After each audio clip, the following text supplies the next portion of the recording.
Darlings, it's Dion Dean back with another video. And this is a special video. This video actually came, or the idea for this video actually came out of my prayer time this morning, because I'm in a, a certain headspace, and it'll kind of explain to you why I'm doing the things that I'm doing. Yesterday, I took you along with me to the Emory co-working space. I went to an event there on how to pitch, you're developing your pitch, right? And so the gist of it was, when you're going networking, going out and meeting people, how do you approach them? What are your elevator pitch like? What are the things that you can say about yourself to elevate your business, that kind of thing? Like, how do you talk to people? How do you connect with people, right? They did it in the business sense. I always chew the meat and spit out the bones, and so I took it from the business sense, but I also took it. I also looked at it in just connecting with people. Period. So, I say that to say that I'm in a growth state right now. I'm in this area of transition. And I'm changing my energy. I'm changing the people that I'm hanging around. I'm changing the information that I'm taking in, because I'm looking at my life. There are certain things that just need to change. The first thing is, I need to set boundaries with my friends, my family, and otherwise. You guys know that I'm a wife, I'm a mom, I'm a sister, I'm a niece, I'm a daughter, and a lot of times people pull on me because they think I can handle it. Any of you guys who are like the strong one in your family, or you're the go-getter, people are always coming to you to help, to fix, and it was draining on me. And I know I need to set boundaries. So, setting boundaries, my weight, this is not the weight that I want to be. Now, let me tell you something. I will be a fly size anything. It has nothing to do with how I look. It has to do with how I feel. It has to do with how I want to present myself to the world. I actually, one of my dreams, I don't know if I've shared this, but one of my dreams is to do a triathlon. I love running. I love bike riding, but it's very hard to do at my weight. Any of you that are runners out there, weight is just on your knees. It's not really good. So it has nothing to do with how I look, because I'm going to slay regardless, darling. It all has to do with how much weight I'm carrying on my body. And then there are some things and some goals that I want to accomplish education-wise, okay? And so, almost 3 minutes in, that's where this video is coming from, because I've been spending a lot of time, I've been making a conscious effort to spend a lot of time with successful people, with women who are successful. I've been going to different groups and organizations and meetings, and just getting around women that I want to be. Okay. I've been seeking mentorship. I've been hanging out with my mentors and people that I admire, because I need to change my mind. And so that's where this video comes from. And I wanted to share it with you because it's something this is what I've been meditating on in my quiet time, in my prayer time, in my devotional time. And so I was like, you know what? Why not I just make a video about it? So this video is going to be on the 5 qualities of successful women, or the 5 habits of successful women. And this is from what I've seen from going to the various events and changing my social circle, and looking at my friends who I consider successful. And this is just not financial. This is, I always talk about soul prosperity. So women who are successful in their own right, and who are wealthy in their own right, whether that's financially, whether it's the amount of time they get to spend with their kids, whatever wealth is for them, they are wealthy. Okay. So the first quality, the first habit that I have found that all extremely successful women have, is they have set boundaries over their life. The boundary could be as little as, I turn off my phone at 5 o'clock. It could be, I'm not going to be on social media. I have friends that are not on Instagram, Facebook, anything. They're just like, I'm not entering that world, because they know that if they were to enter that world, it would just take their mind into a different space, and they'd get into competitiveness and low self-esteem. So they're not entering it. Whether it is the people that they allow in their life, these women have set boundaries. I know for myself, earlier this year, I decided to unfollow everybody off of Instagram, friend, family, fashion, whatever, because I found that when I got on Instagram, I was spending so much time on my feed. There'd be times when Riley would want to play, but I'm sitting here looking at Dior, Fenty and Fendi. I'm looking at makeup, and she's right here. And that's time that I could be spending with her, but I'm so engrossed in my phone. So I said, you know what? Let me unfollow everybody. That way there's no excuse for me to go. There's nothing to search. Now, are there people that I check on? I check on a few of my students, some family, some resellers that I absolutely love. Yes. But I let all my friends and family know, hey, if you want me to see your baby, text me a picture. And I will text pictures, get on WhatsApp or whatever and send pictures. That's a boundary that I set for myself. But even with family members, with my parents, and how we relate to each other, we had to have a conversation. Had to have a conversation with my parents of what I can and cannot do and what they're going to be allowed to call me with. You guys are grown. I'm the baby. I'm the child. So we had to have a conversation about boundaries. And so most of all of the women that I know who have any amount of success have set boundaries around their lives, around their marriages, around their children. They just have very clear boundaries of what they will and will not do, and what they will accept and what they won't accept. So that's number one. Number two, they make time for themselves.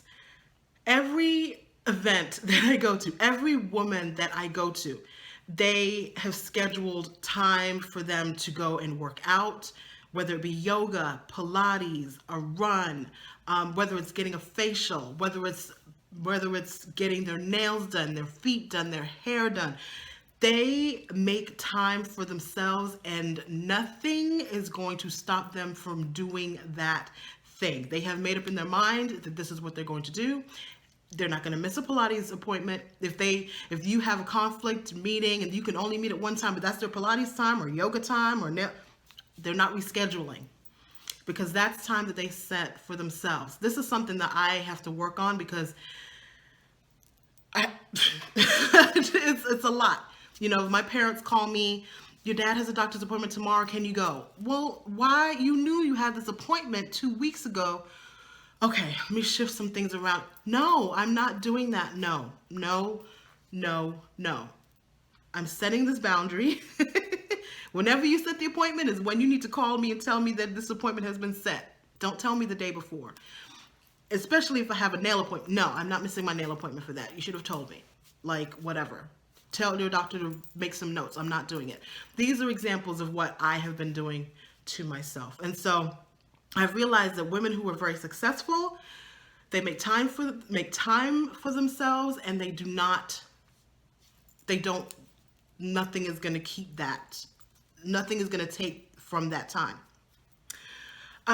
Number three, this is kind of like 2B, but they exercise. They realize the importance of eating well and exercise.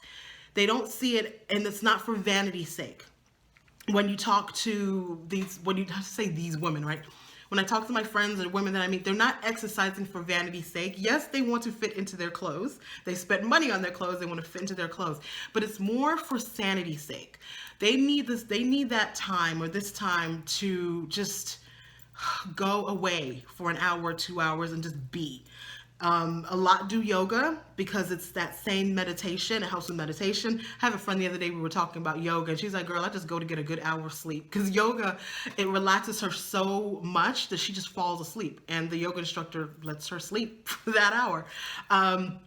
And when I used to run, that was my time where I would just listen to my music and just go, and I'm running to the beat, and running for me was like, it was therapy. I loved a good run. When anything was going on, if I was peed at my husband, pissed off at my husband, let me just go for a run. I'm getting back to that space, right? But they exercise and they eat well for their mental health sake, not for vanity's sake. Yes, there's some vanity in there because they want to look good, but it's for their mental space. Number 4, they spend time with other successful women. And game recognizes game, okay? They they hang out and seek to hang out with other women like them. And they can tell very quickly if you're about your stuff or not. And it's all in the language that you speak. If you don't speak the language of self-care, if you don't speak the language of positivity over your life, if they get around you and just like, oh, I'm this, business sucks, I hate it, and my parents. If you get around them complaining, immediately it's like, your energy's off. They hang out with other women who want to be successful, right? And that's gonna lead me into my number 5, but they hang out with each other. And so with me going to places like the Emory, tomorrow I'm going to another event. I'm going to events with other successful women, because we all talk, and I'm going to include myself, we all talk the same language of positivity and upliftment. We all want to support each other. We're all trying to get ahead. And so they all hang out with each other. And so I really believe in the proximity principle. That's a book that I'm actually going to read. That's my July read. I'll leave a link to it below, an Amazon affiliate link, but that's a book that I'm itching to read. I have one book that I'm reading right now. I'm going to talk about that too, but I'll leave it down there. I do believe in proximity. I do believe in looking at your circle, because your circle will tell you a lot about yourself. When I say I hang out with some bosses, there is no, and I've said this a few times, 4 out of 5 of my girlfriends have PhDs or education doctorates. PhDs or education doctorates. Most, if not all of my girlfriends have master's degrees. Most of my girlfriends are in education. And so that's my circle of influence. So when we go out to dinner, we're always talking about education. We're talking about ed policy. We're talking about I'm the one that's like gung-ho on fashion, but for the most part, we all talk about like education, the state of education and higher education. And so I check your circle. And number 5, and this is where I talk about with books. I was aiming to read a book a week. It was not working because, I like to thrift. So I be in these streets. But I've moved to like a book every 2 or 3 weeks. Number 5 is that they continue to educate themselves, whether it's going back to school, taking an online course, reading books. They are all highly educated, and it's not college, or even though most of my friends are, college educated and got graduate degrees, it wasn't that, because there are some entrepreneurs out there that just have their GEDs, but they're taking courses. They've gotten a business coach. They read everything that has come out on their subject. They are, what's the word? They're thought leaders. So they educate themselves. They go to workshops like the one I did yesterday. They're continuously trying to better themselves and educate themselves. Like I said, they're taking courses, they're reading books. And that's really great for me, because I am a nerd. I love fashion, but when I tell you that my books are like this, and I cannot give away books, even after I've read them. My husband was just like, are you gonna give away this book? No, I love to read. I love books. And so it's been really good for me going to these events where other women like to read, and they like to read the kind of books I love to. I love to read entrepreneurship books. I love to read fashion entrepreneurship books. I love to read. So, yeah, 13 minutes, not that long, right? I just wanted to share that with you. It was in my prayer time. I know that, a lot of you guys out there are in the same space where you just want good energy. You just want to be surrounded by good people, and you just want to take care of yourself, and you're ready to do something new. And I have a great life. Let me not make it seem like my life is awful, but there are just certain things that I need to change. Like I said, my boundaries with these parents of mine, these immigrant Jamaican parents, these older parents, this husband of mine that I love dearly, my toddler, and now I'm in this position where I'm over the entire department, and I need to create boundaries. Even that, like emails at like 1 a.m. Dion, did you see the email I sent? The email you sent at 1 a.m.? Girl, bye. No, I didn't see that. Like, stories, y'all. Y'all know who are out there working full time. Text messages, 10 p.m. What? No, I'm not checking no. So setting boundaries, weight loss, getting active again. These are things that I'm working on. just being a better Dion. So, press thumbs up if you liked it. If you didn't like it, just move along. Don't be pressing no thumbs down. We don't need that negativity. But I did this for you. It was in my prayer time. It was in my heart, something that I wanted to share for those of you who want to just do better, right? It's June. We have a whole 6 months left. Yeah, 6 months left of the year, and there's so much that we can do. I know my goal I can share this with you. I want to lose 50 pounds by the end of the year. And so I'm deciding if I want to do Weight Watchers. I know I want to do Black Girls Run because I want to get active. It's not even about like food because I got the food. My thing is, I can share this with you. My thing is like my parents will call, aggravate my spirit, and immediately I'll want like cashews. Like, I'll just be munching. Some Ritz crackers, just be munching. Because I'm angry, because I can't say what I really want to say to them because they're my parents and I want to be respectful. So I'll just take it out on food. Like, I'll go talk to food. Food is my friend, so me and food will communicate. So I'm correcting that behavior, right? All right, so let me go. I have the Goodwill haul ready, locked and loaded, but I wanted to share this with you first. So I will give you the Goodwill haul tomorrow. All right. Love you. This has been a blessing to you. Please let me know if you are open enough to put in the comments what you are going to be working on for the rest of 2020, whether it's setting boundaries, eating better, losing weight, exercising, reading. If you're going to take a class, leave it in the comments below so that I can touch and agree with you in prayer. You guys know I pray for you, right? You know I pray for you. All right. Love you. Mwah. Bye.